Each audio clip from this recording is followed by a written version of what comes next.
Welcome to speed mathematics. आज पांचवा दिन, पांचवा क्लास, आप पांचवा सेट का सोल्यूशन। पांचवा सेट का सोल्यूशन शुरू करते हैं। पहला सवाल हम देख रहे हैं कि ए और बी के आय का अनुपात दिया हुआ है। ए बी के आय का अनुपात दिया हुआ है 4:2। ए और बी के आय का अनुपात दिया है 4:3 और उनके खर्च का अनुपात दिया हुआ है। इनकम दिया हुआ है यानी कि आय दिया हुआ है और खर्च दिया हुआ है आपका। थोड़ा सा लंबा वीडियो हो जाता है, मैं तेजी से सोल्व करूंगा। खर्च दिया है 4:3:2। प्रत्येक बचाते हैं 600। देखो अगर यहाँ पर बचत दोनों का देखिएगा तो प्रत्येक एक एक बचाते हैं और एक बराबर कितना दे दिया है 600 रुपया। तो एक बराबर 600 रुपया है तो उनमें एक आय कितना है, तो एक आय निकालना है 4 तो 6 चौका 2400 रुपया। लेकिन अगर ये कभी भी अलग अलग बचत दे दे, यानी 4:3 दिया है और 3:2 दिया है और बचत यहाँ 600 के जगह पर ना रख के 600 है और ये ना रह के अलग अलग रहता, तो आप क्रॉस विधि से गुना बनाया कीजिए। कैसे? अलग अलग रहेगा तो ये वाला नियम ना लगेगा, तो आप क्रॉस वाला से कीजिए। ये दोनों को गुना कीजिए, 3 3 9 यानी कि ये वाला ए था, ये बी का था। 3 3 9 और 4 दूनी 8। यहाँ गुना कीजिए 6 3 18 और 6 दूनी 12। नीचे में गुना करिएगा तो 1800 और कितना हो जाएगा 1200। कितना अंतर हो रहा है 600। तो यहाँ पर का जो अंतर आएगा ना, वही अंतर से तुलना अंतर का करेंगे, यानी कि लिखेंगे एक बराबर कितना 600। तो हमें किसका निकालना था, ए का, तो ए का निकालना है तो 4। ये अटपटाल जरूर लगेगा लेकिन जब अलग अलग रहेगा तो काम देगा। ये जो बचत है उसको या फिर जो रियल वैल्यू दिया हुआ है उसको लास्ट में रखते हैं। ठीक है, जो रियल वैल्यू समझते हैं, रुपया वाला, उसमें लास्ट में रखते हैं इतना रुपया और फिर अनुपात को क्रॉस गुना करते हैं। एक दो बार प्रैक्टिस कीजिएगा, हो जाएगा। इस तरह के क्वेश्चन आप देख सकते हैं। अगला सवाल देखिएगा। कहता है एक विद्यालय में गणित में प्राप्त अंकों का औसत 50 है। गणित में प्राप्त अंकों का औसत 50 है। 5 विद्यार्थियों का औसत है, तो 50 गुने 5 होगा इनका योग। और कहता है कि बाद में यह पता चला कि विद्यार्थी को 48 अंक के जगह पर, यानी कि 48 अंक के स्थान पर सही अंक कितना था 48, उसके जगह पर लिख दिया क्या, गलती से लिखा कितना 84। तो कितना गलती कर दिया वो यानी सही कितना कम था, सही कम था आपको 36 कम था सही, और 36 कम था यानी कि 36 गलती कर दिया वो। यानी ध्यान दीजिएगा, ये 36 जो है ना आपको इसमें से कम जाएगा और ये बढ़ जाएगा कितना में, 5 में। और इसका एवरेज जो होगा ये 50 माइनस 36/5, 36/5 और 36/5 को लिख सकते हैं 50 माइनस 7.2 हो जाएगा। आप लोग कैलकुलेशन थोड़ा सा देखा कीजिए। 42.8 मेरे सामने जो भी बैठे हैं वो भी कैलकुलेशन हमको करके बताएंगे। अगला देख रहे हैं क्वेश्चन। हाँ, बचत कितनी होगी यदि वह वार्षिक आय 700 रुपया, और वार्षिक आय जो है 7000 रुपया है और खर्च जो है 87.5% है। आप एक काम कीजिए, आय मान लीजिए, अपना आय अनुमानित प्रतिशत में मानना है तो 100 मान लेंगे आय। अगर 100 आय मान लिए तो खर्च कितना हो जाएगा बाबू, खर्च होगा 87 रुपया 50 पैसा, क्योंकि 100 का 87.5 होगा। तो बचत कितना हो जाएगा 100 के अनुसार, बचत हो जाएगा 12.5 रुपया। यानी कि सीधा बात है कि आय अगर 100 है तो बचत 12.5 है, लेकिन आय अगर यदि 7000 होगा तो 7000 रुपया से तुलना कर देंगे तो बचत हमारा कितना हो जाएगा, तो बचत हो जाएगा आपका 12.5 रुपया। अब कैलकुलेटर किया, डेसिमल नीचे में आ जाएगा और ये 3 0 से 3 0, अब 84 यानी कि 87 के करीब आएगा, 875 इसका आंसर होगा। अगला प्रश्न की तरफ बढ़ते हैं। अगला सवाल दे रखा है कि मिस्टर अग्रवाल ने अपनी पत्नी को अपनी रकम का 30%, अग्रवाल साहब जो हैं वो अपनी पत्नी को अपनी आय का 30% दे देते हैं पत्नी को। तो अग्रवाल साहब का मान लेते हैं 100 रुपया आय, ताकि पत्नी को 30 रुपया बढ़िया से दे पाए। 100 का 30% 30 रुपया। एवं अपनी पुत्री को बाकी का आधा दे, बाकी बचे का आधा बढ़िया से पड़ेगा, बाकी का आधा तथा बचे हुए रकम को उनके 5 लड़कों में बांटा गया बराबर। तो बाकी का आधा कितना हुआ, बाकी का 30 हुआ, 100 में से 30 गया 70 का आधा कितना, तब 70 बचा ना, तो 70 में से 35 रुपया अपने पुत्री को दे दिया और बाकी जो 35 बटा वो 5 लोगों में बांट दिया। तब 5 लोगों में बांटेगा तो 700 रुपये बटेगा, 7 5 35 और 7 रुपया है सो लड़का को, प्रत्येक लड़का को मिला 14,000, यानी कि 7 रुपया है सो कितना 14,000 रुपया है। तो किसका निकालना था, तो कुल रकम कितनी थी, कुल रकम आपका 100 है, निकालिएगा तो कुल रकम निकल जाएगा और कुल हो जाएगा 7 दूनी 14, 2 बार में कट गया, यानी कि 2 लाख रुपया आपको जो होता होगा आंसर हो जाएगा। मुझे लगता है कि बात स्पष्ट हो चुका है। अगला सवाल देखते हैं, प्रश्न संख्या अगला सवाल कह रहा है कि 270 मीटर लंबे एक ट्रेन जो कि 360 मीटर प्रति सेकंड की चाल से दौड़ रही है को अपने बराबर लंबाई के प्लेटफॉर्म को पार करने में कितना समय लगा। लगभग हर स्टेट में ये प्लेटफॉर्म, ये इस तरह से प्लेटफॉर्म ट्रेन का दे रहा है। याद रखिए, ट्रेन अगर किसी प्लेटफॉर्म को पार करती है तो अपनी लंबाई तथा प्लेटफॉर्म की लंबाई को पार करेगी। इसकी अपनी लंबाई 270 है और प्लेटफॉर्म की लंबाई भी 270 है, तो 270 प्लस 270 पार करेगी। और किस चाल से पार करेगी, 360 के चाल से, 360 मीटर प्रति सेकंड के चाल से। कितना समय में, तो 30 समय में। आपको पता है जैसा कि दूरी लिख देंगे इधर, चाल गुने समय आपको लिख देना चाहिए। समय नहीं दिया हुआ है, समय निकल जाएगा।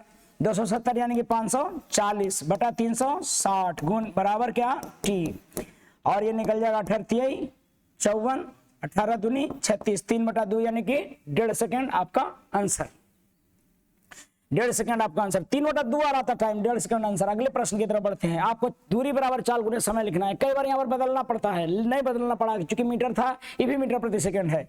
आगे बढ़ते हैं प्रश्न की तरफ।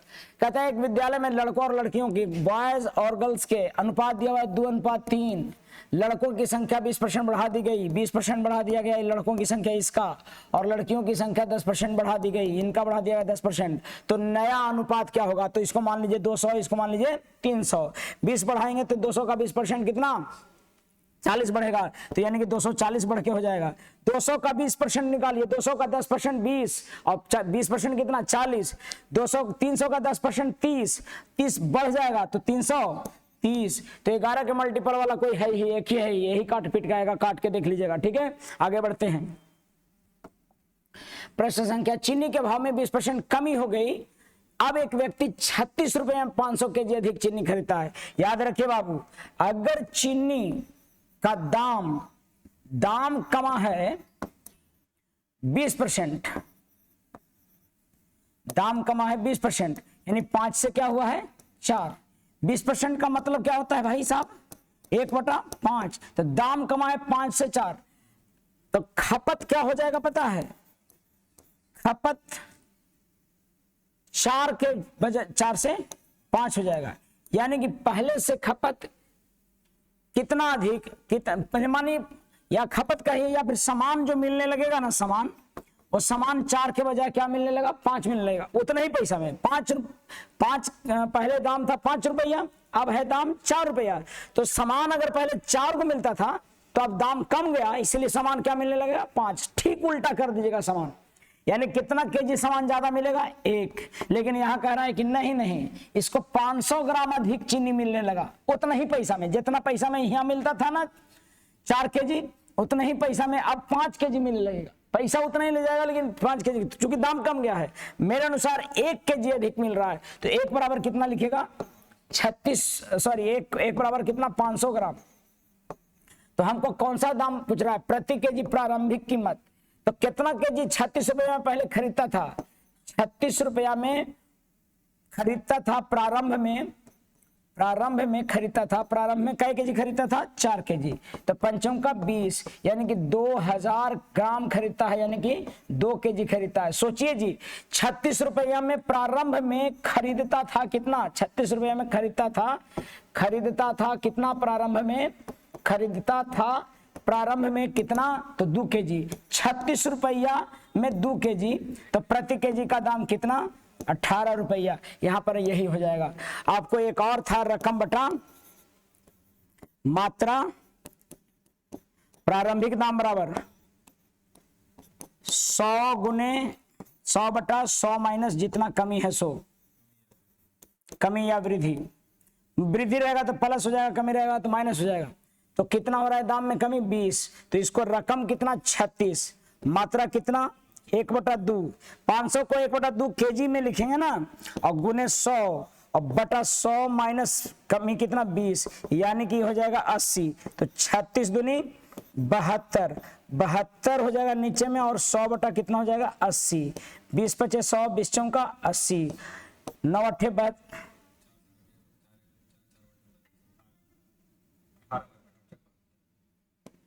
18 चौक 72, और 20 पचे 100, 20 चौका 80, 18 चौक 72, 18 पचे नहीं, कुछ गड़बड़ हो रहा है यहाँ पे, रकम बटा मात्रा प्रतिशत उल्टा लिखा गया है यहाँ पर। फॉर्मूला में यही आपको याद रखना पड़ेगा, नहीं तो गड़बड़ हो जाएगा। यहाँ पर 100 माइनस कमी और बटा, कमी बटा 100 होता है या 100 घटा मूल्य बराबर कमी बटा 100 होता है। इसको ध्यान दीजिएगा, क्योंकि फॉर्मूला बहुत आउटडेटेड हो गया। अब आपको सीधा सीधा इस तरह से बनाना है। अगर किसी को याद करना है, रट्टा मारने वाले हैं, तो इसको याद कर सकते हैं। रकम बटा मात्रा, मात्रा यानी कि आधा केजी, और गुने 80 और बटा कितना 100, 20 चौका 80 और 20 पचे 100। यहां पर भी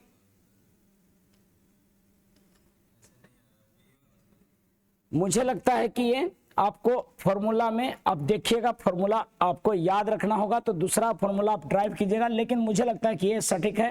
कभी भी बोलता है तो आप इस तरह से निकालिए। क्या निकालिएगा इसमें निकालिएगा आप एक ही तरीका से कि पहले निकाल लीजिए कि प्रारंभिक खरीदारी कितना था। ये 1 केजी बराबर कितना ग्राम, 500 ग्राम, तो 4 बराबर कितना, 5 का 20 यानी कि 2 केजी, और इधर बाद में खरीदता हुआ कितना, तो 25 25 2.5 केजी।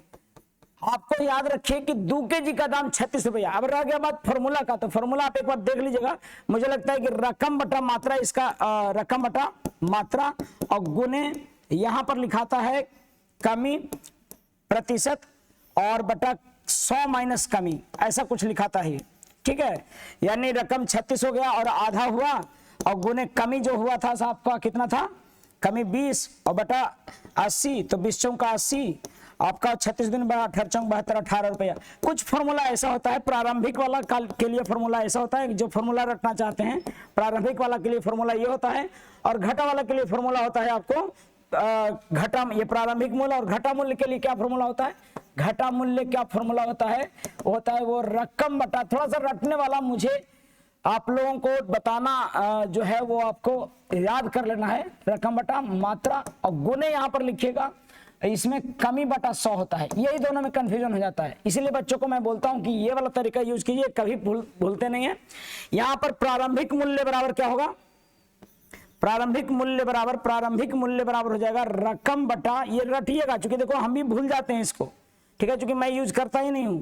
मैं आप लोगों को भी बोलता हूं कि अगर समझना है तो ये वाला समझिए। कौन वाला, ये, लेकिन रट्टा लगाना है तो इसमें भूलने की संभावना रहता है। हालांकि रटिएगा, प्रारंभिक मूल्य निकालूंगा तो रकम बटा मात्रा गुने कमी बटा 100 माइनस कमी, और घटा मूल्य बराबर रकम बटा मात्रा गुने, रकम मतलब कि जितना पैसा था और जितना सामान था, ये तो इस तरह से 18 रुपये आ जाता।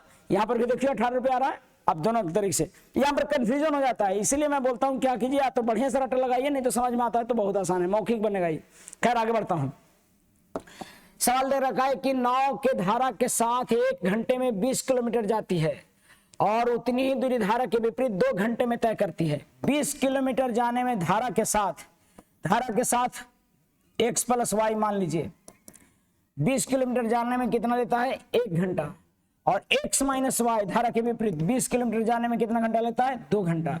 यानी कि x प्लस वाई, x क्या है नाव का चाल है और y क्या है धारा है, तो दोनों साथे जाएगा। अगर साथे धारा के साथ जा रहा है दोनों को जुटेगा, तो x प्लस वाई बराबर यहाँ 20 और x माइनस वाई बराबर कितना 10।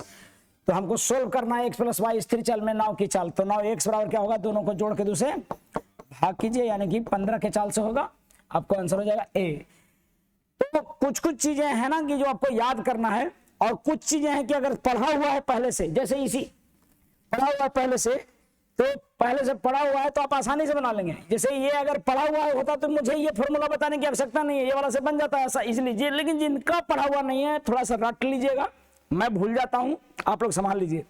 और ये जो है ये वाला तो हमेशा याद रखना, नाव धारा से जब भी पूछा तो बनना चाहिए, क्योंकि नाव धारा के साथे चलेगा तो दोनों का चाल जुट जाएगा। नाव धक्का दे के पानी धक्का देगा नाव को, तो साथे जुटेगा और चाल ये हुआ। विपरीत में चलेगा तो x माइनस वाई बराबर 10 और x बराबर इतना, तो कैसे हो जाएगा, ये 15 हो जाएगा। और y का पूछता तो दोनों घटा के दूसरे भाग। मुझे लगता है कि बात स्पष्ट है।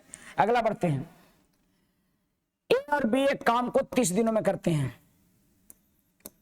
b और c उसी काम को 24 दिन में कर सकते हैं, c और a उसी काम को 20 दिनों में कर सकते हैं। मुझे लगता है कि ये टाइप सी बताया गया होगा। एलसीएम ये हो जाता होगा 120, 30 का 120, 24 बचे 120, 20 छक्का 120। लेकिन देखिए दो दो बार है ये सब अगर सबको जोड़िएगा तो ये क्षमता जो होगा सो दो दो बार का निकलेगा। इसीलिए एक एक बार के निकालने के लिए आपको 6, 4, 10, 5, 15 यानी कि 15 का आधा 7.5 करना होगा एक एक बार निकालने के लिए। और अगर 7.5 किया होगा तो तीनों में वे सभी मिलकर 10 दिन तक काम किए, तो 10 दिन में तो 75 काम कर दिया होगा। तीनों मिलके 10 दिन में कितना काम कर देंगे, 75 काम कर देंगे। बचा कितना, और बी और सी काम छोड़कर चले जाएं, फिर बी और सी 75 काम हो गया तो बचा कितना 45, और फिर 45 बचा तो कौन चल गया, बी और सी, यानी कि बी और सी काम छोड़कर चले गए। अब हमें पता लगाना होगा कि ए प्रतिदिन कितना करता होगा। ए का पता लगाने के बी और सी को घटाएंगे, इसमें से 2.5 काम प्रतिदिन करता हुआ कौन, ए। तो शेष काम को पूरा करने के लिए कितने दिन और लेगा, तो ए को कितना दिन और लगेगा 45 काम पूरा करने में। ए का कैसे 2.5 काम प्रतिदिन का पता है, बी और सी को घटा दिए इसमें से, तो 2.5 काम के हिसाब से 45 दिन कितना लेगा, वही आंसर होगा, प्राप्त आंसर होगा। प्राप्त आंसर जो है, प्राप्त उत्तर बराबर कितना, ये आ जाएगा 18 दिन, और यही इसका आंसर होगा। समझ में आ रहा है बात, क्लियर हो रहा है क्या। इस तरह से बनाना था। प्रश्न संख्या अगला देखिएगा।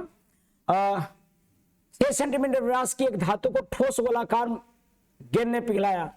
देखो गोला का आयतन पता है आपको, गोला का वॉल्यूम आयतन क्या होता है, गोला का आयतन 4/3 पाई आर क्यूब होता है।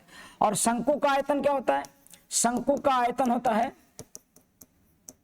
एक दिन सारा जब मेंसुरेशन करवाने लगूंगा तो उसमें फॉर्मूला लिखवा दूंगा, 1/3 पाई आर क्यूब हो जाएगा। बहुत सारी चीज बताने जा रहे हैं आपको जो चल रहा है सेट उसमें प्लान करके। यहां पर देखिए कह रहा है ना ये क्वेश्चन कि एक 6 सेंटीमीटर व्यास यानी कि रेडियस 3 पाई आर क्यूब और पाई आर स्क्वायर, यहां पर एच होगा, गलत हो गया है क्या, यहाँ पे ये आपका पाई आर स्क्वायर एच होगा। शंकु का आयतन, हाँ मैं बोल रहा था कि यहां पर देखिए 6 सेंटीमीटर व्यास दिया हुआ है तो रेडियस कितना होगा 3 होगा, और गेंद को पिघलाकर शंकु के रूप में ढाला गया जिसके आधार का व्यास 12 है, यानी कि आर बराबर यहां पर कितना 6। यहां पर गोला का आर कितना, गोला का आर कितना है 3, और शंकु का आर कितना है 6। तो हम लिखते हैं भाई, इधर गोला के आयतन लिख देंगे।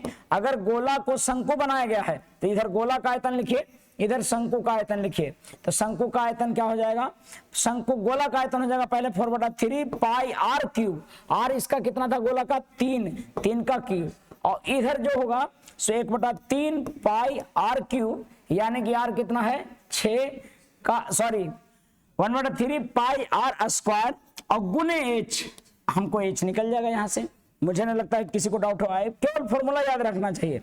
कट जाएगा ये पाई से पाई, ये 3 से 3 कैंसिल हो जाएगा, और 3 3 9 3 27, 4 गुने 27 हो गया यहाँ पे, और इधर हो जाएगा 6 6 36 गुने एच, 9 3 27 9 4 36, 4 से 4, यानी कि एच बराबर कितना, मुझे लगता है कि एच बराबर आपको 3 नजर आ रहा होगा। प्रश्न संख्या अगला देखते हैं। तो बस फॉर्मूले बढ़िया से रखने हैं, मैं सारे फॉर्मूला लिखवा दूंगा एक दिन और ठीक ढंग से सब बनने लगेगा।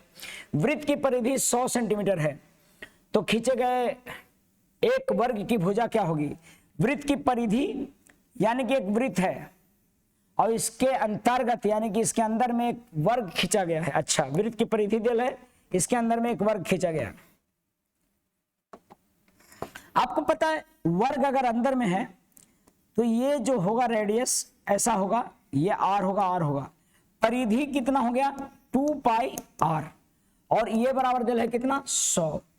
और हमें पता है कि अगर वर्ग की भुजा देखें ए और ए है तो ये जो होगा एक √2a बराबर, चूंकि ये डायगोनल हो गया वर्ग का तो √2a बराबर कितना 2r हो जाएगा। विकर्ण की पूरा लंबाई कितना, वर्ग का विकर्ण कितना होता है √2 गुने a होता है, विकर्ण होता है √2 गुने a, और पूरा व्यास कितना है 2r, तो यहां पर हमको पता लग जाएगा कि यदि r बराबर निकल गया 100 बटा पाई और मुझे r बराबर 100 बटा पाई, तो मैं लिख दूंगा यहां पर 2 इंटू 100 बटा पाई, 2 पाई यहां पर। तो यहां पर r बराबर 100 बटा 2 पाई, तो यहां पर r का वैल्यू लिख दूंगा मैं, और यहां पर √2 इंटू कितना होगा a, तो यहां 2 से 2 कैंसिल, यानी कि मेरा मिल जाएगा a बराबर 100 बटा √2 पाई, और √2 से कट जाएगा तो ये 50 √2 बटा पाई आएगा, जो कि इसका आंसर हो जाएगा बी। अब देखो एक नियम है इसमें, उसको नोट कर लीजिएगा, कभी मैं चैप्टर पढ़ाऊंगा तो उस समय डिस्कस करूंगा, अभी से ध्यान में रखना है। मैं अगले क्लास में हो सकता है पूछूंगा कितने लोग ये वीडियो देखते हैं, और खड़ा करके सबसे पूछूंगा, केवल आप ये ना करें कि भाई बना लिए यहाँ से सेट में भीड़ में आके और सेट बना के बाद जाके सो गए खा पी के। अगर करना है तो जम के करना होगा। देखिएगा सबसे मैं पूछ सकता हूँ ये कितने लोग सेट बनाते हैं, अगले क्लास में मेरा ही क्लास है, मैं पूछूंगा। याद रखिए बाबू, अगर अंदर से वृत्त हो, वर्ग के अंदर से, और एक वर्ग के बाहर से वृत्त हो, और अंदर वाले वृत्त की त्रिज्या अगर r है और बाहर वाले वृत्त की त्रिज्या अगर बड़ा वाला r है, तो अब बड़ा वाला r और r और वर्ग की भुजा में अनुपात क्या होगा? तो वर्ग की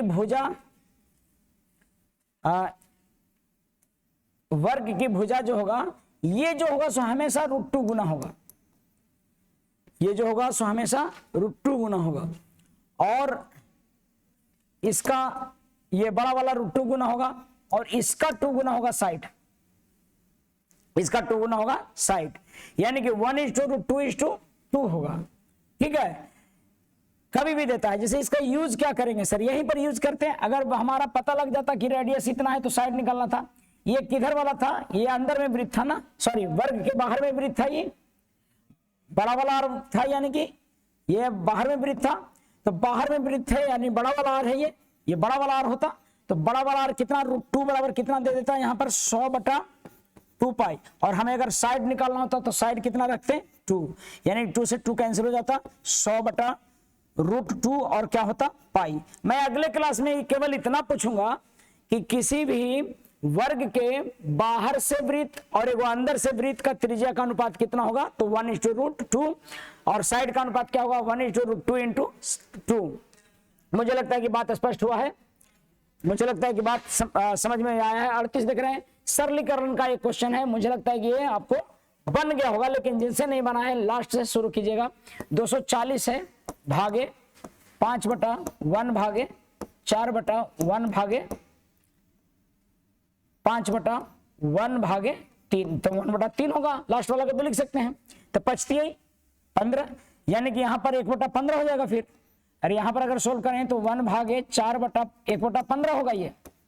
अब 15 चौका 60, यानी कि यहाँ पर 240 भागे 5, देखो ये वाला 1/3 हुआ, 1/3 था, तो इसका मतलब कितना हुआ 1/3, और ये पलट जाएगा, तो फिर देखो एक पलट जाएगा तो ये हो गया, ये पलट जाएगा तो 1 भागे 5 बटा 1/3 था ना जी, तो ये हो जाता 1 भागे 15 हो जाता है, 1 भागे 15 हो जाता है, 1/3 पलट के क्या हो जाता है यहाँ पर 15। अब ये 4 के नीचे में 1/15 हो जाता है, 4 के नीचे में 1/15, मैं वही डायरेक्ट लिख दिया हूं। तो 15 चौका 60, फिर यहाँ 1 भागे कितना होता 60, जो कि किसके नीचे होता 5 के नीचे, तो मैं यहाँ लिखूंगा 240 भागे 5/1 भागे 60। अब 60 फिर से पलटेगा तो 1/2, ये 240 भागे 1/60 है नहीं, ये 1/60 है, तो ये हो जाएगा कितना 300। अब भागा दीजिएगा तो 240/300 जो आएगा वो ये आएगा, 10 से 10, 6 चौका 24 और 6 5 30, 4/5, आंसर हो जाएगा सी। ये जनरली प्लस करके देता था, अभी डिवाइड करके दिया है। प्लस वाला भी एक दिन बता देंगे। देखो सेट एक ऐसा माध्यम है जिसमें कि हर तरह के सवाल आते रहे। सवाल देखिए, वह छोटी छोटी संख्या ज्ञात कीजिए जो केवल, देखिए जो केवल सॉल्यूशन भी ले रहा होगा ना सही ढंग से और चीजों को सीख रहा होगा, तो उनसे बहुत सारी चीजें सोल्व होंगी। वह छोटी से छोटी संख्या ज्ञात करिए जो कि 1000 में जोड़े जाने पर 15 से कट जाए। 15 से 1000 में पहले भागा दे लीजिए। एक सवाल इस तरह का सवाल फिर पहले भी आया था, भागा दीजिए। 15 छक्का 90, बच्चा 10, फिर 100, फिर 15 छक्का 90, बच्चा कितना 10। अब 10 में क्या जोड़ें कि कट जाए 15 से। शुरू आप पहला सेट याद कीजिए, उसमें था 10 में क्या जोड़ें कि कट जाए, तो 10 में क्या जोड़ेंगे 15 से कट जाए, तो 5 जोड़ेंगे। ये उस समय भी इसी तरह से बताए थे। आपको सवाल रिपीट हो रहा है, मुझे लगता है कि बातें समझ में आ रही होंगी। 40 नंबर क्वेश्चन देखेंगे, सॉरी 54 नंबर क्वेश्चन देखेंगे। 54 नंबर क्वेश्चन कहता है 10% चक्रवृद्धि ब्याज की दर से 16,600 को 2 साल के बाद कुल राशि ज्ञात कीजिए। प्रिंसिपल दिया हुआ है 16,600 रुपया, ठीक है। रेट दिया हुआ है 10% और समय 2 साल, 2 वर्ष समय है। तो हम बोलते हैं कि 10 से 11 होगा, 10 नहीं है 100, 121 हो जाएगा। और प्रिंसिपल हो जाता है ये और अमाउंट हो जाता है ये, यानी कि 100 बराबर दिया हुआ है अगर कितना 16,600 और तो 121 निकालना है। तो आप कैसे करेंगे, 2 0 से 2 0 काटेंगे, लास्ट में 6 किसका किसका है, सभी का है। तो टेबल पढ़ना पड़ेगा, यानी कि 166 और 6 दिन 12, 16 दिन 32 और 1 33 है कि नहीं। और यहाँ पर 166 तो हो जाएगा 6 8 6 3 9 1 10 0 वाला कोई है, यानी कि ए ऑप्शन है, ठीक है।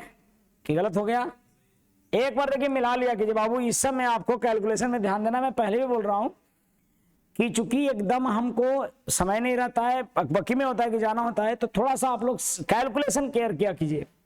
कहीं गलती हो जाए तो कमेंट करके एकदम परेशान ना करें। आप बस समझ लें कि हाँ यहाँ पर गुरुजी से हुआ है गलती। क्यों गलती हो रहा है सर? क्योंकि यह कैलकुलेशन आपको सुधारना है। कम से कम आप देख तो रहे हो कि कैसे गलती हो रहा है। तो और मेरे सामने जो भी बैठे हैं वो लोग भी बता सकते हैं कि सर यहाँ पर गलती हुई है, कि दबाव में कि आप लिख दिए तो सही है, कोई जरूरी नहीं है, गलती हो सकता है, आदमी है। दो संख्याओं का लस है, एलसीएम दे रखा है कितना 171 और एचसीएफ दे रखा है कितना, एचसीएफ दे रखा है 9। संख्या मानेंगे कैसे हम? संख्या मानते हैं, जानते हो कैसे?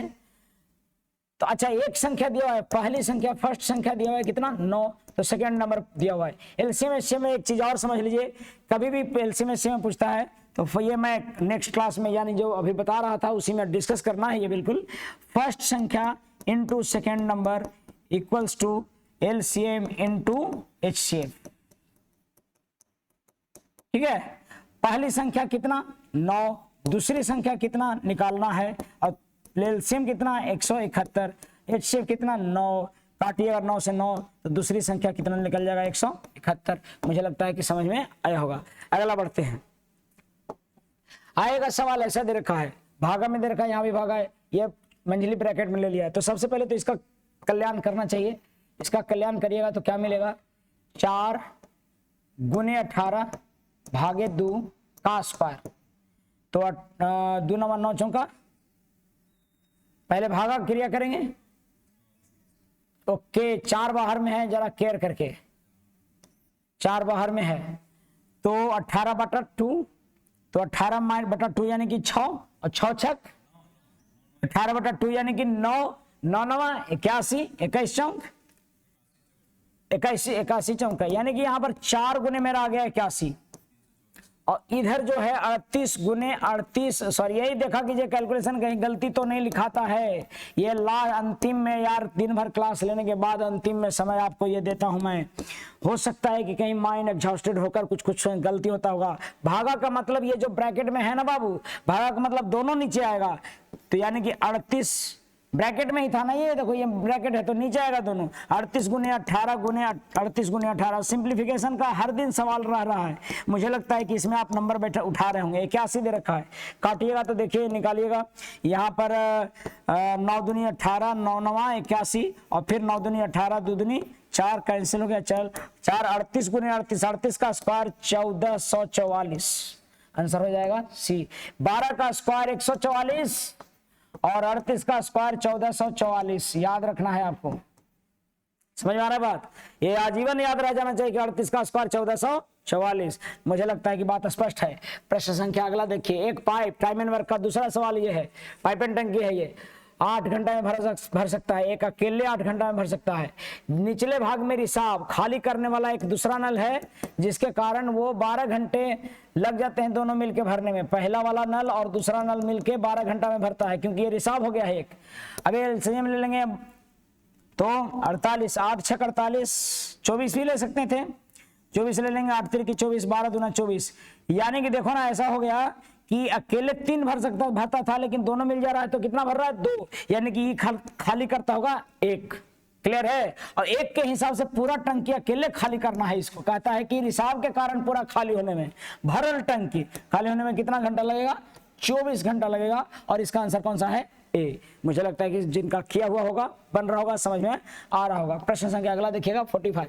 ये माध्य पूछ रहा है। माध्यिका हम बता चुके हैं कि बीचों बीच वाला माध्यिका होता है, और माध्य होता है भैया औसत। क्या बताए थे? माध्य औसत होता है, और औसत भी बीच वाला होता है, लेकिन औसत होता है संख्याओं का योग बटा संख्या। तो कैसे इसको पहले असेंडिंग ऑर्डर में घटते सबको जोड़ना है, तो एक काम कीजिए, पहले देखिए क्या कीजिए, जोड़िए 8 5।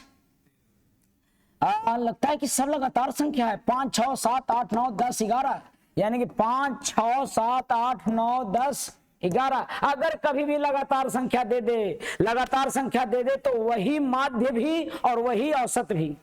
लगातार संख्या दे दे तो लगातार संख्या दे दिया है, यानी कि लगातार संख्या में माध्यिका भी कौन सा है? 8, और माध्य भी 8 हो जाएगा। इसका आंसर सीधे कौन सा हो जाएगा? माध्यिका और माध्य कब बराबर होता है जी? माध्यिका और माध्य आपको बीचों बीच वाला ऐसे के लगातार संख्या में हो जाता है बराबर। ठीक है, आगे बढ़ता हूं, देखता हूं। एक मशीन 1500 में खरीदी गई और उसे ठीक करवाने में 100 रुपया लग गया, तो 1600 लग गया खर्चा। 1500 प्लस 100 रुपया खर्चा लग गया। कितने मूल्य पर बेचेगी? 25% लाभ हो जाए। भैया 100 रुपये अगर खरीदारी होता तो हमको 125 में बेचना ही होता किसी भी हाल में, 25% लाभ कमाने के लिए। ठीक है, यहाँ और मेरा खरीदारी की टोटल कितना है? 1600, तो 100 बराबर कितना? 1600 रुपया। तो बेचना होगा कितना में? 125 में 2 0 2 0 16 25, या फिर इसको जान दो, काट भी ले करो।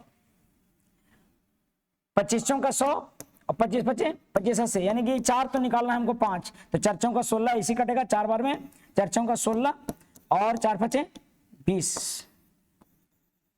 2000 रुपया कहीं है तो है, वही आंसर होगा। अगर कैलकुलेशन नहीं गलत हो तो आपको देख रहे होंगे कितना तेजी से बनता है सारा सवाल, और आपको कैलकुलेशन केयर करना है। कहता है 800 रुपए की कीमत। देखो कभी भी प्रॉफिट एंड लॉस से सवाल रहता है, प्रतिशत से रहता है, इसको केयर कीजिए। कह रहा है कि वस्तु का 800 रुपए की कीमत में खरीदी गई, जिस पर 10% की छूट दी जाती है और 12.5% का लाभ कमाया जा सकता है, तो वस्तु का अंकित मूल्य क्या होगा?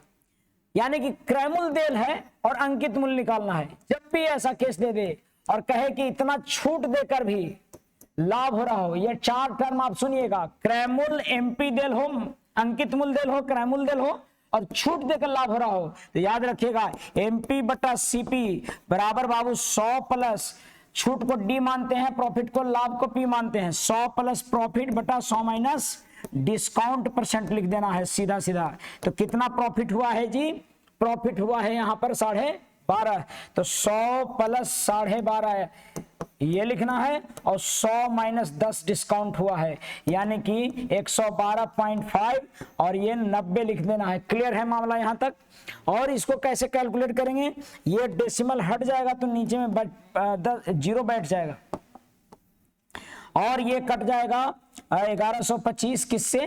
तो 1125 कट रहा होगा आपको 25 से, तो कटना ही है। 25 चौं का 100, 9 36 बार में कटेगा ये 25 से, और 25 चौं का 100 और 25 पचे 9 पचे और 9 चौं का, तब 5/4 आ गया। किसका किसका अनुपात? एमपी का अनुपात और सीपी का, यानी कि एमपी का रुपया 5 और सीपी का रुपया 4, और एमपी यहां देल है कि सीपी देल है, सीट दिया हुआ है सीपी, यानी 4 बराबर कितना? 800 रुपया। तो एमपी बराबर कितना? 5 बराबर कितना? 1000 रुपया। ये इस तरह का ये आंसर था इसका, लेकिन ओ सॉरी 1000 रुपया ये। तो मुझे लगता है कि तमाम सोल्यूशन आपको समझ में आया होगा। आज भर इतना ही, धन्यवाद, जय हिंद, जय भारत।